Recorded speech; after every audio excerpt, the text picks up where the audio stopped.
Aku nek ngilo iso guluku kok enggak kencang lagi ya. Wis mulai wis. Nek carane sapi wis mulai gajeh ya yo. Ngene iki kewer-kewer. Nggo namu kewer-kewer. Bagong ki tak dupak raine ora. Loh. Bidu wanita. Orkes Melayu new normal. Iya. Mesti jos ya piye. Anda memasuki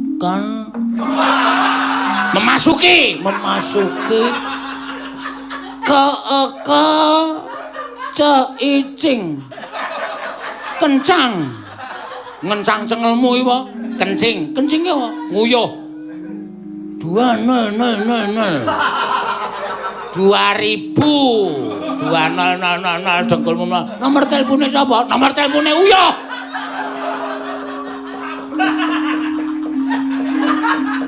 ngisore bubu aeng buang air on air air ama es usu ke iki Anda memasuki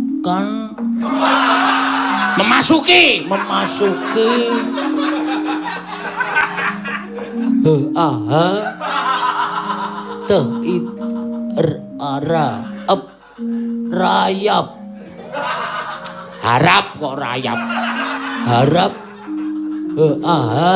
iti dua hati juara dua harap hati-hati es isi ongo ngisingo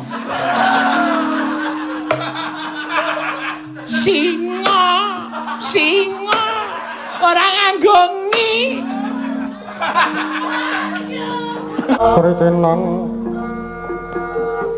nang tasih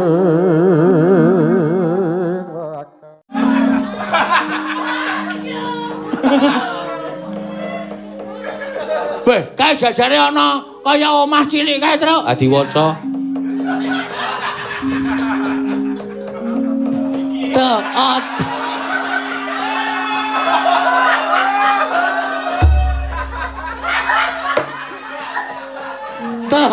Taat-i. Toi. Terus elet. Toilet. Toilet apa, Tru? Kamar mandi. Wah, iso kae ngisore kae.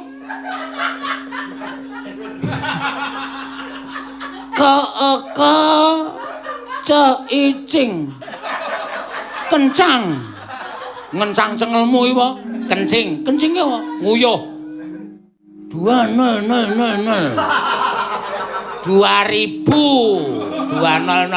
dengkulmu nomor telepone sapa nomor telepone uyuh lurus atau GJL gajul ayo kok gajul gerakan jalan lurus ki padha karo gajul iki merupakan apa Tru? Merupakan visi sosial yang bertujuan siji mencerdaskan masyarakat melaksanakan hukum dan agama atau kepercayaan kepada Tuhan Yang Maha Esa sesuai Pancasila dan Undang-Undang Dasar 45. Membangun harmoni sosial. Harmoni sosial iki kepiye?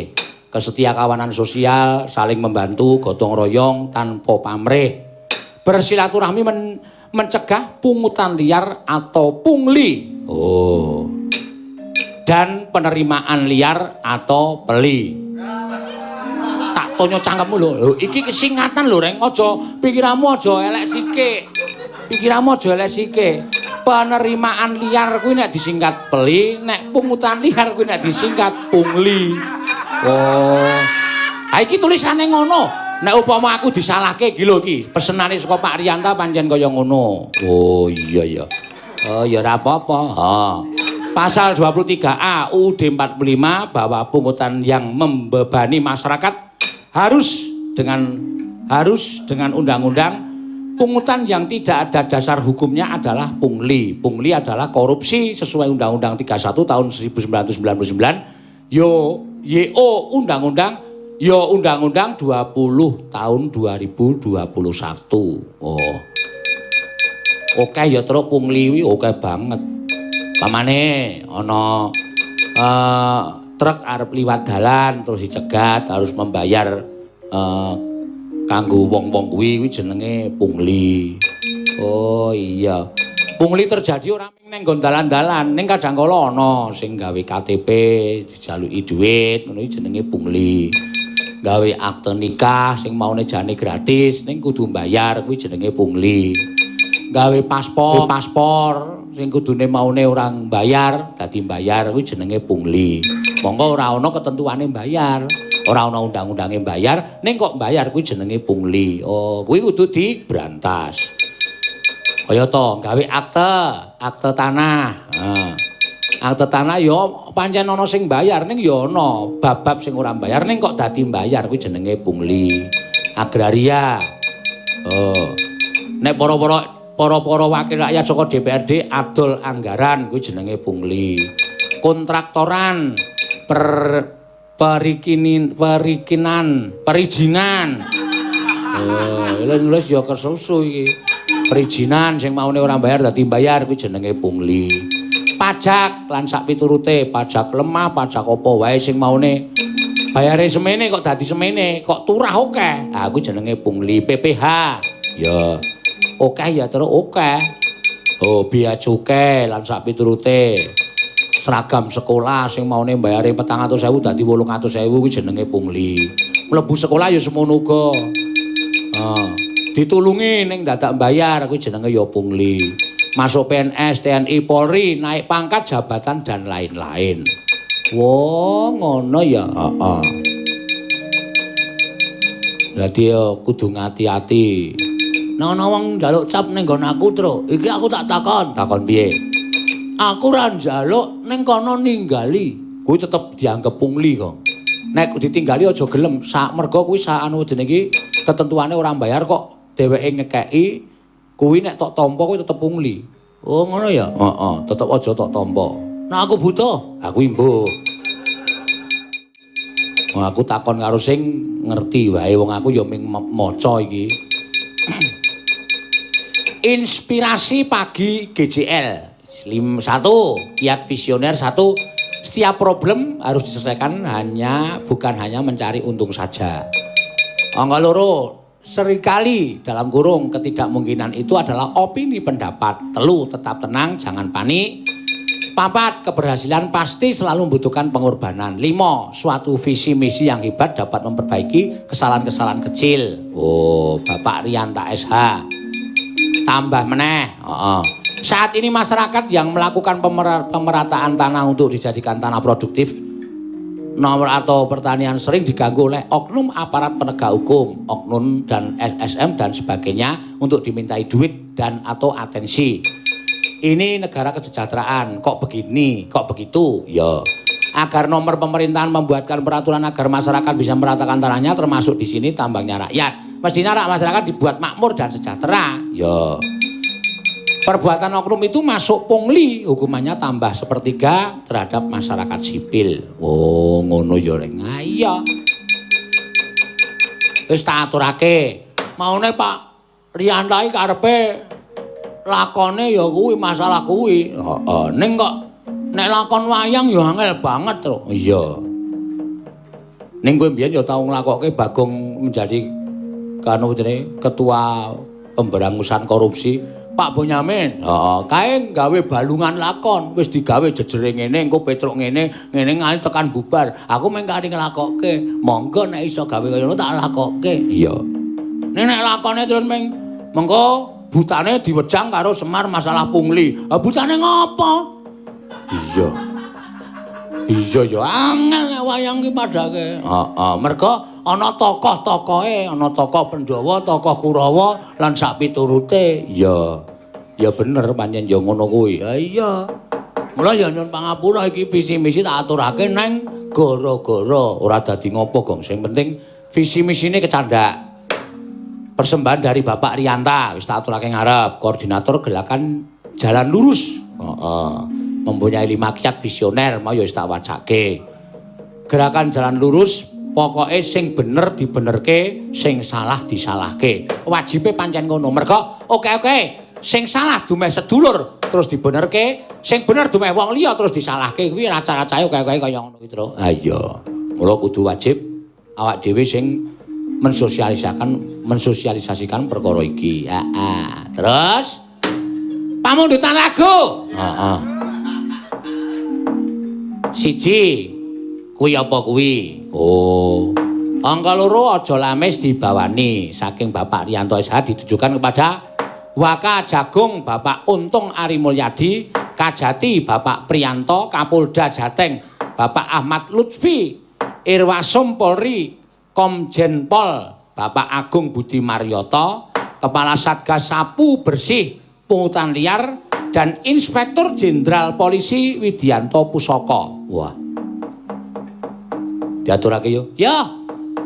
Sindene eneng pira? Lah sindene bengi iki pancen yo lain daripada yang lain. Pasangane tak beda-beda. Ya.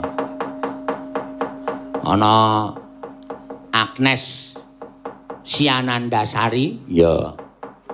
Neti Majalah Nanda. Ya. Wahyu Nanda di Meja. Ya. Prastiwi Asmara Nanda. Ya. Sindenmu nganggo Nanda kabeh. Nganggo Nanda kabeh ya. Pokoke jas pokoke. Heeh. Wah nyenengke ya. Ha iya. Ya kan kalau mangsa dikopyok ngene iki terus ndak ming. Heeh. Ndak ming kuwi wae ya. Iki ya dikaya ngapa ya sindene awake dhewe ya perlu eksis. Heeh. Tur ya duwe keluwihan dhewe-dhewe. Iya. Heeh nek kowe asli kowe duwe keluwihan dhewe-dhewe. Ha iya, wis ora bakal iso wis ora usah dadak domongke wis ketok. Heeh. Angles iki suarane apik. Ha iya. Nek iki lembah mana Anda pasar. Ha iya. Wahyu iki piyaine ya pancen pinter tenan. Heeh. Prastiwi ya sinden sing multi talenta. Oh iya. Wah, ayo wis keluyane dhewe-dhewe ya, Gong. Heeh. Yo diaturke tetembangan sing kepenak iki mau panyuwun saka Bapak Rianta. Sing sepisan kuwi apa kuwi, sing angka loro aja lamis. Kejaba saka kuwi iki ya kepareng karo membuka WA terus. Iya. Ketoke kok kaya ana transferan. Heeh. Saka sapa? Mas Anang Jakarta Selatan iki jan ora kendat-kendat. Matur nuwun Mas Anang, wah jan mugi-mugi dados sederek. Anggere sing nyawer terus-terusan kok tok anggap sedulur. Weh lah ya ngono ki kebutuhane. Ha iya. Matur nuwun Mas Anang jan sembah nuwun tanpa upami. Nyuwun tembang klasik. Oh, Mas Anang iki biye-biye nyuwun tembang klasik ora disuwun ora disebutke apa panyuwunane.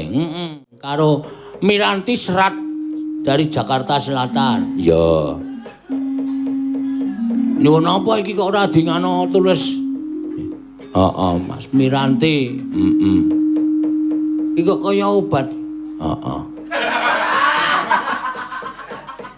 Ben lancar. Ha iya. Dari Jakarta Selatan. Manut, Pak. Oh iya, manut. Wah, seneng aku nek de manut-manut ngene. Ha iya. Yo aja lamis dhisik diaturake. Ya. Mengko sing kuwi apa kuwi ben sinden loro utawa telu. Heeh. Sing liyane ming di anu jenenge iki solo vokal. Ya. Sing kepareng ngaturke apa? Aja lamis ben anakku wedok Agnes Yanandasari Nuring Tias. Ya. Jumeneng nak. Ya.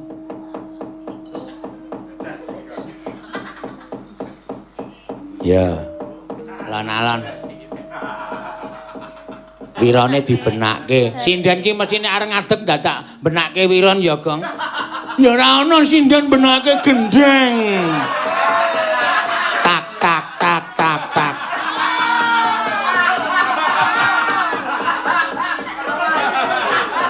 Gareng ki ngece.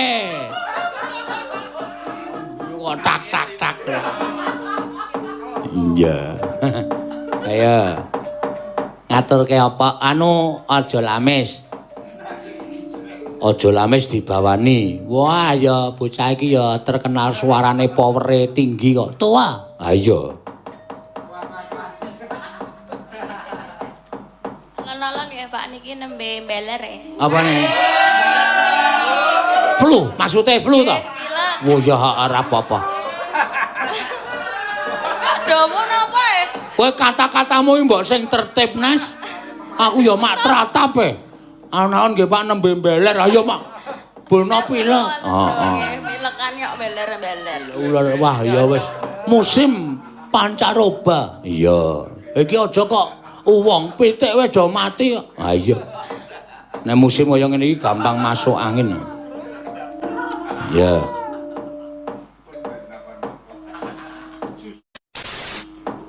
Pun Pak. Wis yo. Yo, ya. Nggih. Yen kowe seneng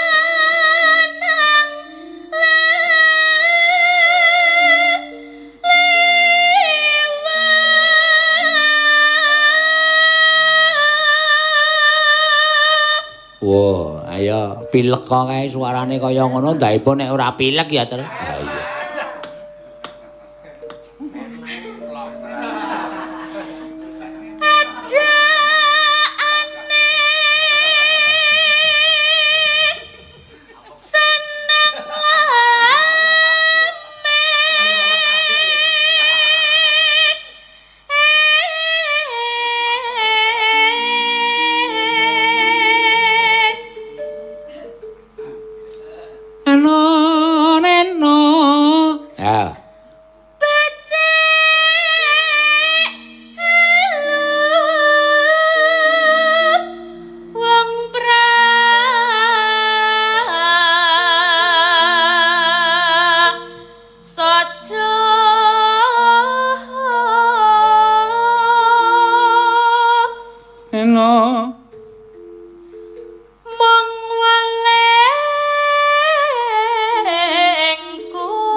Seneng lamis. Oh, sing nyuwun ki dudu Mbak anu dudu bukan Mas Miranti tapi Mbak Miranti. Iya. Ayo kuwi dibenerke Miranti Serak. Oh, asmane apik. Miranti Serak. Iya. yen kowe seneng lamis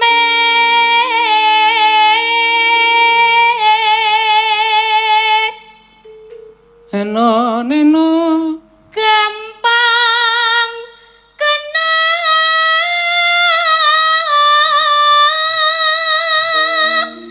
ing bantu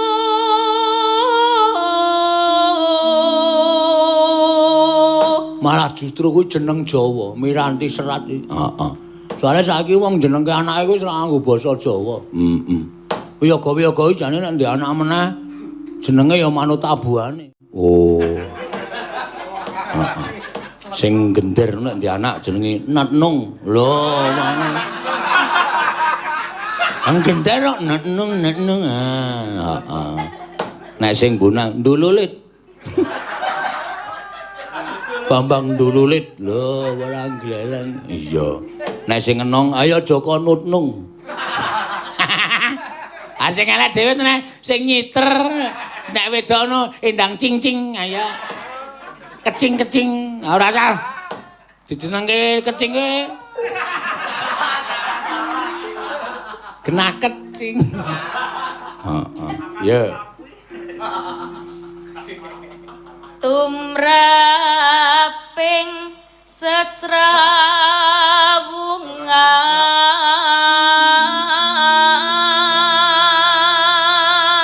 Edi Tundlep. Wah, nek sing ngendang Tundlep. Ha iya. Termasuk Pekareman Tundlep. Heeh.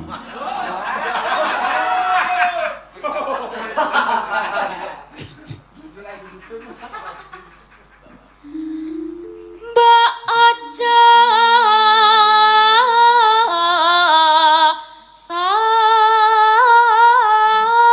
Adus. Ora. Adus dengkul mlocot ora. deman lames.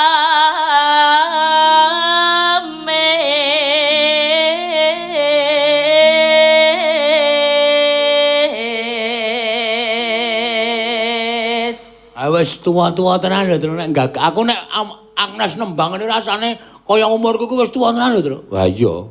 Agnes zaman cilike ya melu aku. Mau ya tak anu jenenge salaman Roneti mau ya tak iling-ilingi tanganmu wis teng telekuk tenan. Ayo do tuwa kok wis. Dototen ae lho, dototen biru-biru. Jijiki ae lho, Tru. Ya ora jijiki kok. Kaya gaweane iki rekoso banget. Jambes. Kulit nggon gulu wis mulai do kewer-kewer. Heeh. Aku nek ngilo iso guluku kok enggak kencang lagi ya. Wis mulai wis. Nek carane sapi wis mulai gajeh ya yo. Ngene iki kewer-kewer. Nggonmu kewer-kewer ora. Bagong ki tak dupak raine ora.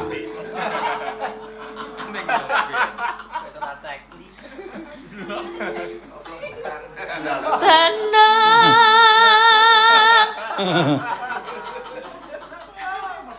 lames. Rada percaya Maido do menjep. Angko nek mulai ngilu aja. Ra percaya. Lho kok rene to saiki? Apa? Kok rene piye?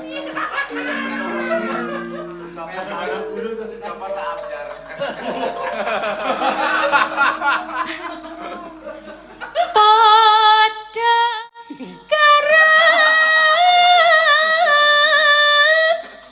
keredaman citra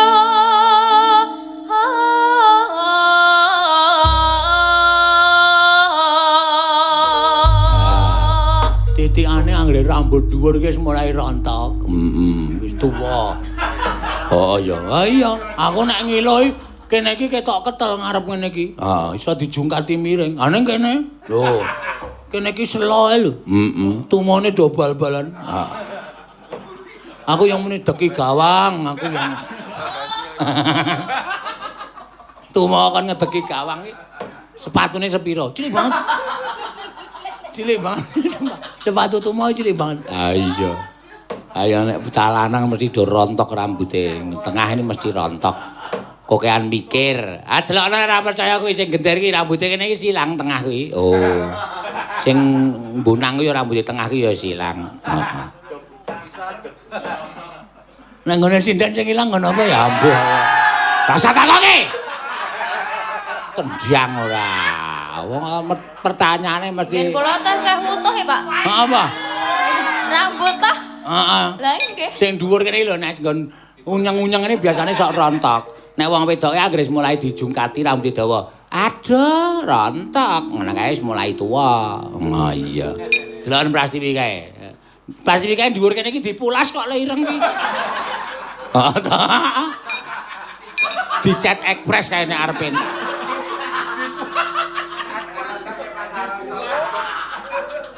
Dipulas. Ayo.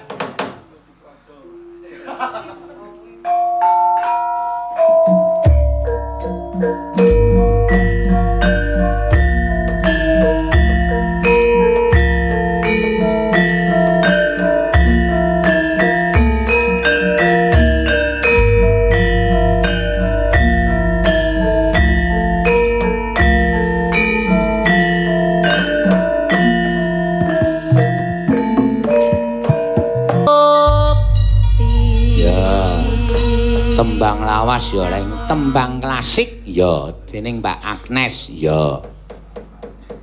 Aja sok gampang janji wong manis yen to amung lamis becik aluwung prasaja nimas yen agawe cuwa. Wah, penak ya. Wah ya karangan piyai biyen ki beda karo karangan saiki Kak Truk. Heeh, manjen ya dewe-dewe. Heeh. Iki ana pamundutan saka Ingkang Hamengku Gati Bapak Riyanta SH. Ya. Sing kepareng nyuwun ya kuwi apa kuwi? Oh, iki tembang karyane panjenengane Eyang Cakrawarsita. Iya.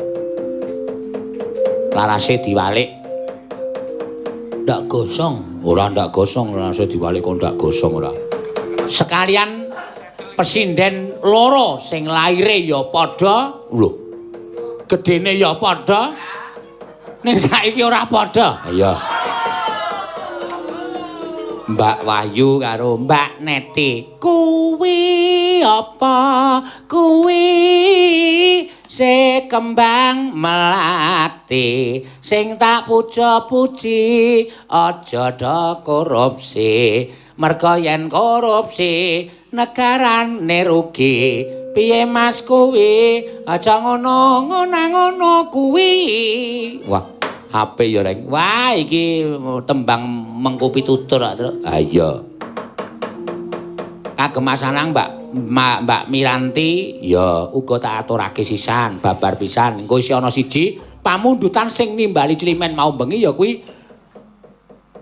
kuwi rumah makan utawa ikan nani Bu Bebek. Kuwalik. Bu Bebek ikan bebek Bu Nani. Iya. Seneni ku nek kuwalik ora. Yo, piyai loro jumeneng sisan. Ya, yo. Neti dan Wahyu. Ha iya, kanca wit SMKI. Nganti tekan saiki, wah jan akrabe ora umum. Apa ya karang hidup semati. Heeh. Nek kanca ki nek wis tenanan ya kaya ngono kuwi nganti tekane nyambut gawe padha. Kowe melu sapa Net? Aku iki melu Pak Seno. Aku ya tak melu Pak Seno ah. Terus Agus Tomber piye? Lah.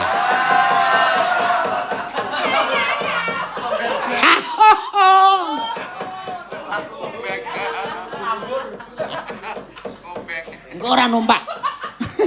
Ora numpak mobil Hijet 1000. Sing mburine tulisane Godrono ya.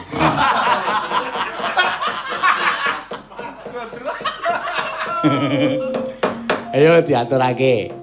Kuwi apa kuwi? Ya, wis penak iki mesti. Engko sing terakhir Mbak Bu Nani anu apa jenenge rumah makan bebek goreng Bu Nani nyuwun lali janji. Pritenan Janjine. Oh iya. Diaturke kagem Bu Nani mengko sapa, Reng? Lho. Bidu Wanita. Orkes Melayu New Normal. Iya. Mesti jos ya piye. Ning sebagai contoh yang bagus tenan. Iya. Berarti iki umure meh 75 ya, Yu? Ha iya. Ora ngono 50. 50 ta? Heeh. Ning nyatane kaya gelem joget gedabikan. Iya. Iso memberi hiburan kepada penonton streaming. Maune streaming pira 7.500 begitu Prastiwi joget langsung dadi 3.000. 8.000. Heeh. Elok nang. Ateges kuwi munggah ya, munggah. Apa-apa kuwi anggere profesional apa dene tampilkan dengan semaksimal bakale apik. Iya.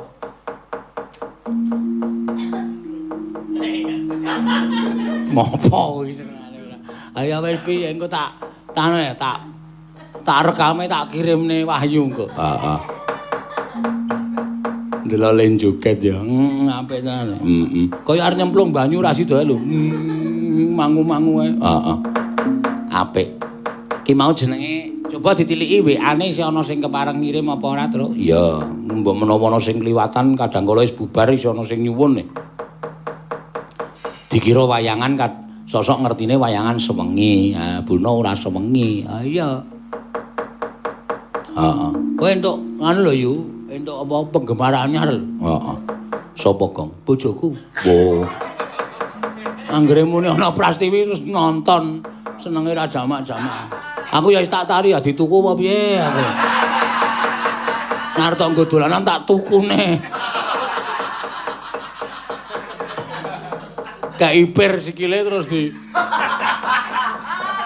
digawe ngarep joglo kae anggere ade liwat jenggung. Ning ora asa ku jenenge nyonyo. Nyonyo.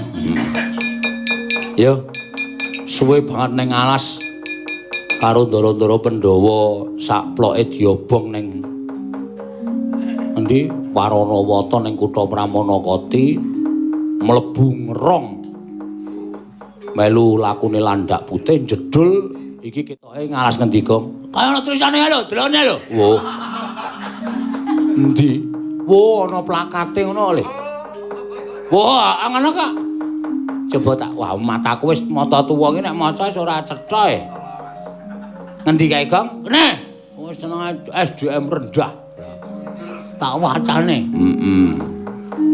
plakat ayo ada Anda ama usu ke iki Anda memasuki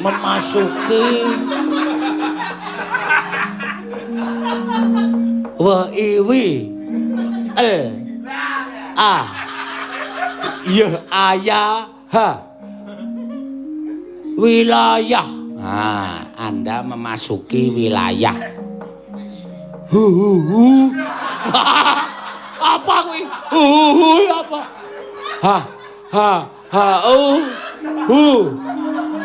Teatan hutan.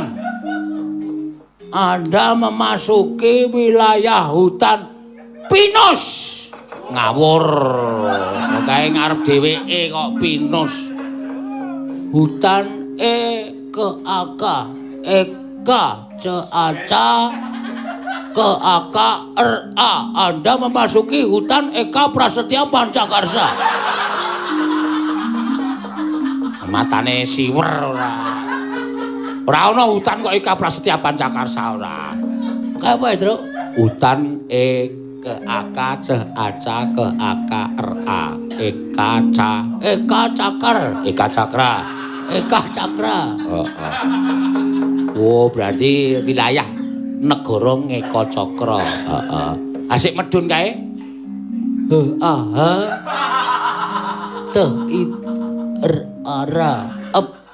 Rayap. Harap kok rayap. Harap. Iti. Dua. Weh.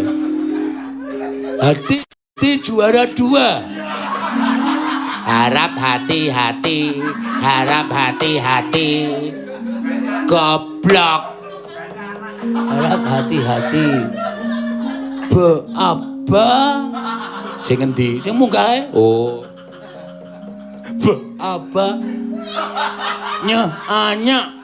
Apa wacane? Angsa. Banyak. Aek 2. Oh melu kabeh. Oh melu kabeh. Anake loro. Anak-anak. Nek ana angka loro ki maca ping pindho. Anak-anak. Kok hutan kok banyak anak-anak. Wah, kleru cah. Dian kae iki ora AB. Banyak BIB. Bibi. Utuh. BIB ana teatang. Banyak binatang. Isore bubu.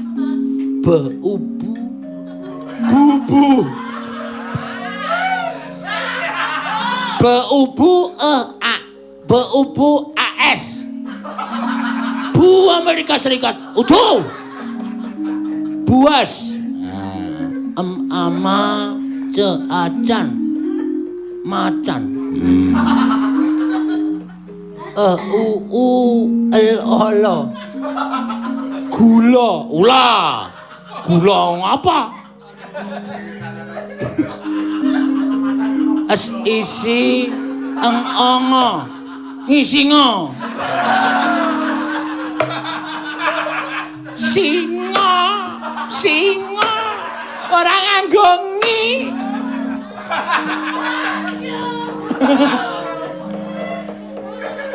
Beh, kae jajare ana kaya omah cilik kae, Tru. Ah diwaca. Taat.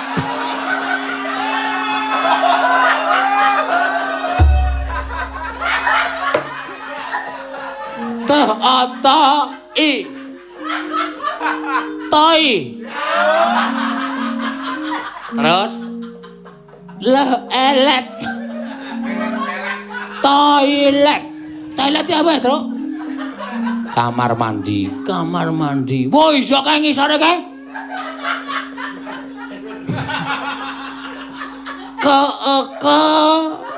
Ceicing. Kencang. Ngencang cengelmu iki apa? Kencing ki apa? Nguyuh. 2000. 2000 dengkulmu. Nomor telepone sapa? Nomor telepone Uyuh.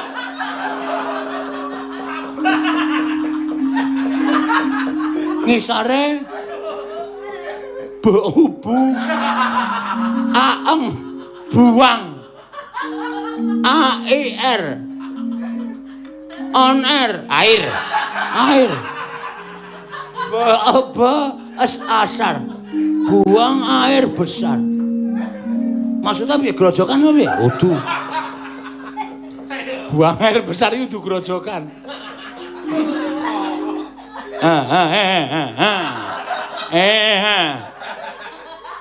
Beol. Aku air. Mangsur. Jan. Kan kuwi kan keras dengkulmu mlajar. Jan. Woi kae. Es-esa ama semar. Seka i elet. Semar kaya toilet.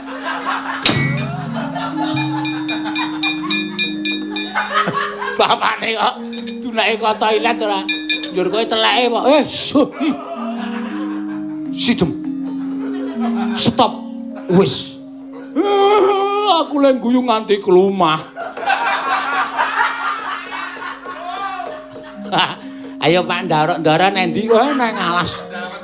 Nang alas. Ayo ditutke. Yo. Ditutke. Nderekke tindake Ndara. Ayo dole aja nganti kesuwen.